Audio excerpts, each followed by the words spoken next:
Do not set yourself goals right off the bat. Like, I want to reach 1800 by blah. I want to do 2000 by this, titles, whatever. Because it's a really, really rocky road. And you very well might set yourself up for failure before you even started.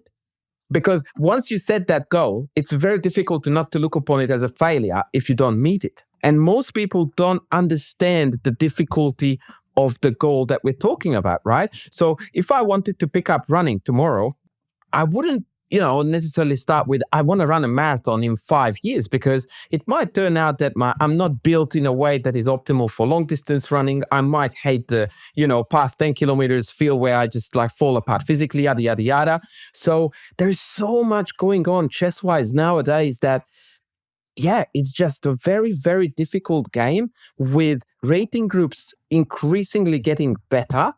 Like, I was watching today a tournament somewhere in the United States. Unfortunately, I don't remember now where it's at. It might come to me. And someone was teasing Ben Feingold for drawing all his games, right?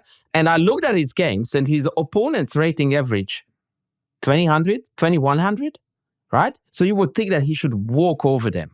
And I looked at the games, and all of them were fair and square draws. Right? Like, some he might have, been better off playing a bit longer.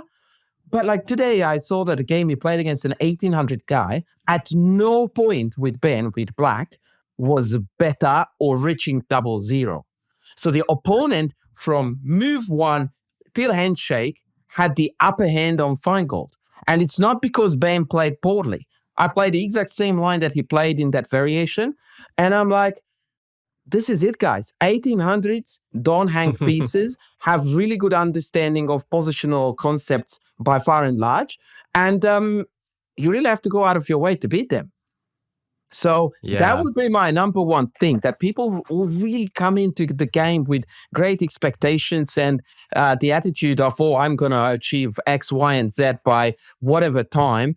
And I really, really try to stir my students toward goals that are more process-based. It's a cliche, but it becomes so important early on in chess. Like, enjoy the process, enjoy learning, enjoy the lessons. Find joy in a game that you lost, which sounds so paradoxical, but unless you can walk away from a victory with some kind of a positive, you don't have to, be happy and upbeat and open a champagne bottle. But you have to have the ability to go like, okay, we lost, but that's what we call learning.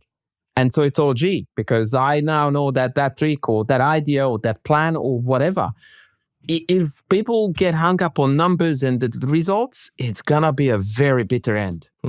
Let me add, thank you for sharing this. Let me add my 2 cents, my personal experience to support your statement. When I was a kid, I took chess, not too seriously, but somewhat seriously, and achieved a Russian title of candidate master when I was 13. It's not a FIDE CM, but it's a different one. You have to achieve some norms and stuff. So I was playing on a moderately high level nationally at that time. And then I gave up chess, and I had a rating of 1913. This was like 17 years ago. And at 29, I rediscovered my passion for chess, and I decided to play a couple of tournaments. And I thought, okay, my rating is 1913. I will a little bit prepare. I know that I was not 1913. I was like, by that standards, at least 2000 plus. I have to set myself a goal at least to go to 2000 in a couple of tournaments and stuff like that. It was a couple of years ago. And then I went from 1913 to 1777. I saw this coming. Yeah. So this is just to illustrate, because I didn't know what I was getting into. Chess has evolved so much. People have started playing so much better. It's crazy. So now I'm gradually back. I've recently overcome my 1913 rating. Now I'm a little bit higher than that, but still it's a crazy difficulty. Yeah, look, to add to that though, so I want to make it clear. It's not a bad idea to have a numeric goal, but it's not like the one and the only measure of success, right? Because in the end of the day, chess is very measurable, right? We have a rating system.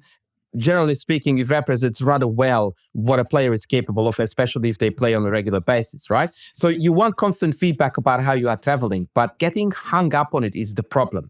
And because that kills the joy of learning, the joy of playing, the joy of everything that is associated with it. If the one and only thing we want is that so badly dreaded, wanted rating, title, whatever it may be.